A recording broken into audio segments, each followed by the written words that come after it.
नमस्कार, स्वागत है एक बार फिर। Welcome back. इस वीडियो में हम भगवत गीता के 7वें अध्याय का 19वां और 20वां श्लोक चैंट करना सीखेंगे। In this video we will learn how to chant the 19th and the 20th shloka of chapter 7 of the Bhagavad Gita.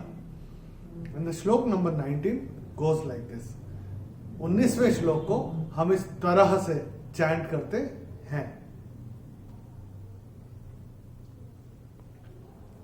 बहूनां जन्मनामन्ते ज्ञानवान् मां प्रपद्यते वासुदेवः सर्वमिति स महात्मा सुदुर्लभः। पहले देखते हैं इस श्लोक में पहला और तीसरा चरण कहां पे छूटते हैं। मैंने कैसे चैंट किया था? बहूनां जन्मनामन्ते,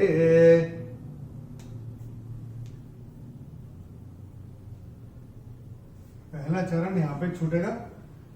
वासुदेव सर्वमिति, तीसरा चरण यहां पे छूटेगा। अभी देखते हैं श्लोक में कौन कौन से नियम लागू होते हैं। Let's look at the rules that apply on this श्लोक।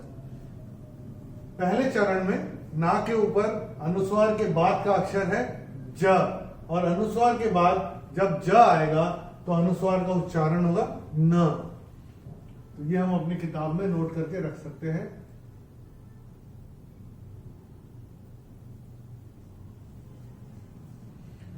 बहूनां जन्मनामन्ते, ये ऐसे करके आएगा।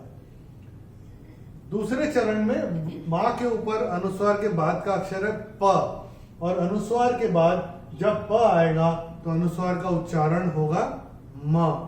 तो ये भी हम अपनी किताब में नोट करके रख सकते हैं।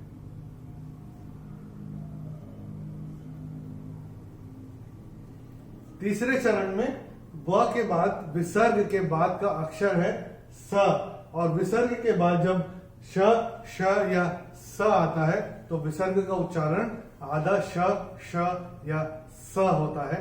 यहां पे चूंकि स आया है तो विसर्ग का उच्चारण होगा आधा स। तो ये हम अपनी किताब में विसर्ग को ऐसे स्ट्राइक ऑफ करके स ऐसे लिख के रख सकते हैं। तो मैंने कैसे चैंट किया था? वासुदेव सर्वमिति, ये ऐसे करके आएगा। और चौथे चरण में भ के बाद जो विसर्ग आ रहा है, विसर्ग चरण की समाप्ति पे आ रहा है। चरण की समाप्ति पे जब विसर्ग आएगा तो उसका उच्चारण केवल और केवल ह ही होगा। तो कैसे? स महात्मा सुदुर्लभ, ऐसे करके आएगा। चलिए एक बार मिलके चैंट करते हैं। मैं करूंगा, मेरे पश्चात आप चैंट करिएगा।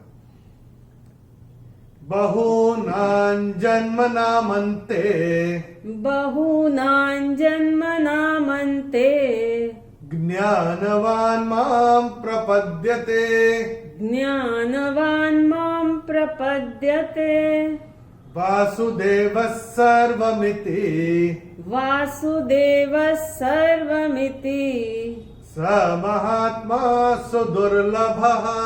स महात्मा सुदुर्लभः। चलिए 20वां श्लोक देखते हैं। Let's have a look at the 20th shloka of chapter 7। तो चैंट कैसे करते हैं, किस तरह से करते हैं, वो पहले मैं आपको चैंट करके बताता हूं। Let me chant it for you first.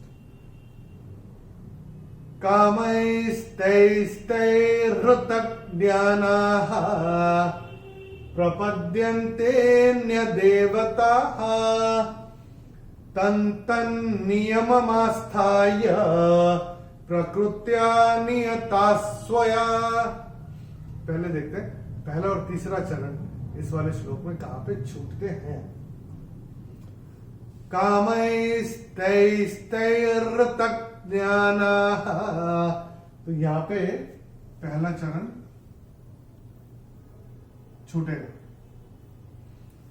तन्तन्नियममास्थाय, यहां पे तीसरा चरण छूटेगा। अभी देखते हैं इस श्लोक में कौन कौन से नियम लागू होते हैं। The rules that apply on this shlok. Let's have a look. पहले चरण में की समाप्ति पे विसर्ग का उच्चारण केवल और केवल ह ही होगा।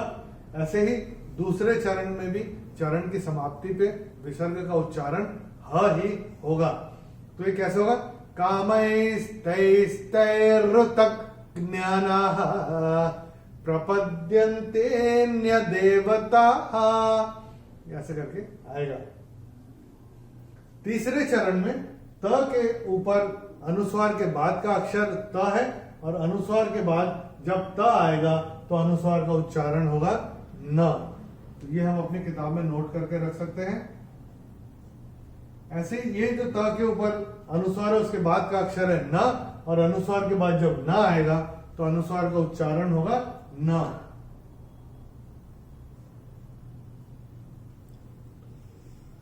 चौथे चरण में ता के बाद विसर्ग के बाद का अक्षर है स, और विसर्ग के बाद जब स आएगा, जैसे हमने यहां देखा था, विसर्ग के बाद जब स आएगा तो विसर्ग का उच्चारण होगा आधा स। तो इसको हम अपनी किताब में स्ट्राइक ऑफ करके स ऐसे लिख के रख सकते हैं। तन तन नियममास्थाय प्रकृत्या नियता स्वया, ऐसे करके ये आएगा। चलिए एक बार चैंट करते हैं मिलके, मैं करूंगा, मेरे पश्चात आप चैंट करिएगा। कामैस्तैस्तैरुतक ज्ञानाः कामैस्तैस्तैर्हृतज्ञानाः प्रपद्यन्तेऽन्यदेवताः प्रपद्यन्तेऽन्यदेवताः तन्नियममास्थाय तन्नियममास्थाय प्रकृत्या नियता स्वया। प्रकृत्या नियता स्वया। चलिए एक बार रिवीजन कर लेते हैं दोनों श्लोक का। Let's experience the bliss of the Bhagavad Gita chanting. मैं चैंट करूंगा, मेरे पश्चात आप चैंट करिएगा। तैयार है? चलिए शुरू करते हैं। बहूनां जन्मनामन्ते बहूनां जन्मनामन्ते ज्ञानवान् मां प्रपद्यते ज्ञानवान् मां प्रपद्यते वासुदेवः सर्वमिति वासुदेवः सर्वमिति स महात्मा सुदुर्लभः स महात्मा सुदुर्लभः कामैस्तैस्तैर्हृतज्ञानाः कामैस्तैस्तैर्हृतज्ञानाः प्रपद्यन्तेऽन्यदेवताः प्रपद्यन्तेऽन्यदेवताः तन्नियममास्थाय तन्नियममास्थाय प्रकृत्या नियता स्वया। प्रकृत्या नियता स्वया। प्रैक्टिस करते रहिए, प्रैक्टिस करते करते आ जाएगा। और जो नियम हम आपको बताते जा रहे हैं वो आप अपनी किताब में नोट करके रखते जाइएगा। और जब भी ये वीडियोस हम देखें तो किताब हाथ में रखिएगा, जिससे कि तभी की तभी अगर नोट कर लिया तो हो जाता है, बाद में होता नहीं है। इसलिए किताब लेके फिर वीडियो ऑन करके फिर देखिएगा। पेंसिल साथ में रखिएगा, एक इरेजर रखिएगा, जिससे कि अगर कहीं पे त्रुटि हो जाए तो मिटा के वापस से लिख सकें। दोनों श्लोक का भावार्थ हमने वीडियो के डिस्क्रिप्शन में हिंदी और अंग्रेजी में दिया हुआ है। जिस भाषा में आप कंफर्टेबल हो और रेफर करना चाहें तो रेफर कर सकते हैं। अगले वीडियो में हम भगवत गीता के 7वें अध्याय का 21वां और 22वां श्लोक चैंट करना सीखेंगे। In the next video we will learn how to chant the 21st and the 22nd श्लोक of chapter 7 of the Bhagavad Gita. Till then, namaskar, Hari Om.